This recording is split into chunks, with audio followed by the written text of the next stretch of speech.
Sorry, that is not my best Godzilla impression, I apologize. Hello and welcome back to another video. This is the final multiverse of this channel so far until the end. It's the latest new Godzilla Kong the New Empire. Now this film was amazing in my opinion. Obviously it's the backup to Godzilla v Kong. If you haven't seen it, go check down below. But when I saw this about to come out, I was excited because obviously I wanted another one after Godzilla v Kong, and obviously we got it. Obviously this movie is still based a bit on Kong trying to find his own people, but yeah, this movie was definitely probably one of my best movies I've seen all year. That I've seen. I think the action, the quality, the sound effects, some of the music I know was awesome, and it was good to have like characters involved, like Gia. Obviously, she's still trying to find a place in the world. Obviously, being from Skull Island, still don't know a lot of things, and yes, and obviously, I think what we saw a little bit more on Godzilla trying to build up more radiation because he was ready for war. Obviously, I like the villains in it, Scar King and Shimo. Obviously, it looks like Kong and Godzilla are fighting their own selves. Obviously, Scar King being a false king, like a false sort of king, and they have met Godzilla before, where Godzilla barely survived against those apes.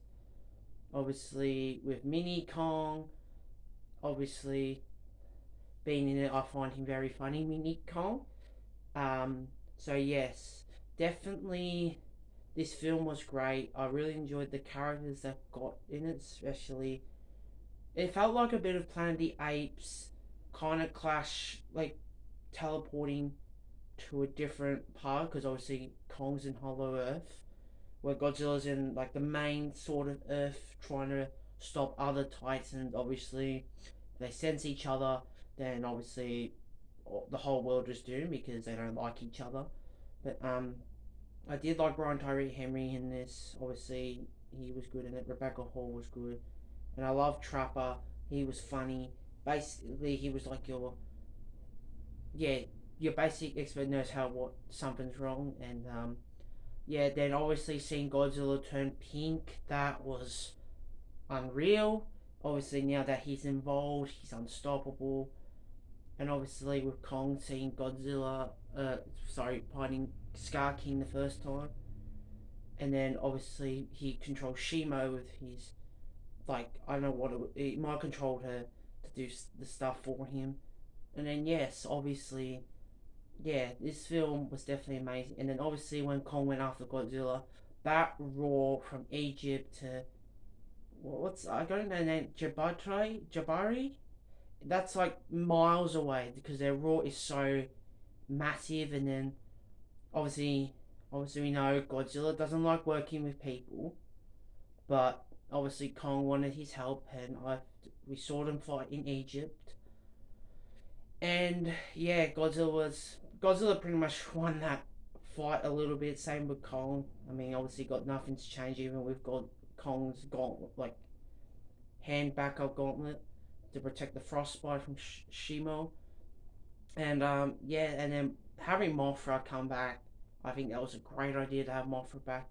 Obviously, she's an ally to Godzilla, probably the only one that can reason with him, and obviously never seen Godzilla smile at a human ever than Gia. I think because he realized that she was the one that brought Mothra back, and obviously coming down to that portal, that was amazing. The fight in Hollow Earth was amazing. So yes, and then obviously finishing off in Rio, where Scar King is finally defeated and Shimo's free of his control, and and then they go their separate ways. Godzilla goes to sleep at the end in Rome, and then obviously Kong goes to try and be a king to all those apes and finally find a family that he's been looking for. So I hope you guys enjoyed this review. For the first time in my review so far, I'm going to give this one a 10 out of 10. I'm going to give it a 5 star. This film was amazing. It was the best MonsterVerse film I've seen ever. So I hope you guys enjoyed this review. Take care, and I'll see you in my next video. Goodbye.